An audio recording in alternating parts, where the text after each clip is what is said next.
Hello, ladies and gentlemen. Welcome to another edition of the Better Construction Show. We're Mutengene for contribution today. We're carrying out this project 1+1 residential. So the main aim of this video is to tell you the various construction process of carrying out a building. So if you have been passing around and you have seen that constructing, you realize that there are cases that people usually cast their columns.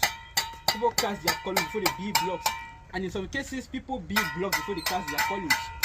So now, and I myself have worked several times casting columns first, and now I'm working building blocks, but I'm not building blocks before casting. It doesn't mean that casting columns first the system is not good. It's also a good system. So it just depends on you find yourself. Both have their advantages and disadvantages. I myself, once I love casting columns first. It just depends on you find yourself. Like here in Mutengene, because of the lockdown, we are supposed to start by casting columns, but because of the lockdown, we could not purchase boards. So what we had on site, we had sand, cement, and blocks. We had sand, cement, and blocks, so we had to start constructing immediately. So we could not wait for places to almost go buy boards, so we had to start immediately. That is why you see us building the blocks first before casting columns. And the advantage of this system is that it gives you a good rigidity. The bond between the blocks and the pillar is solid. In this system, you will never come and find cracks along these joints, along this bond.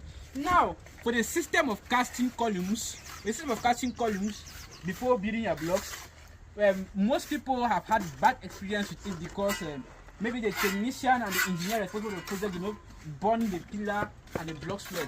But they have worked with it as indicated.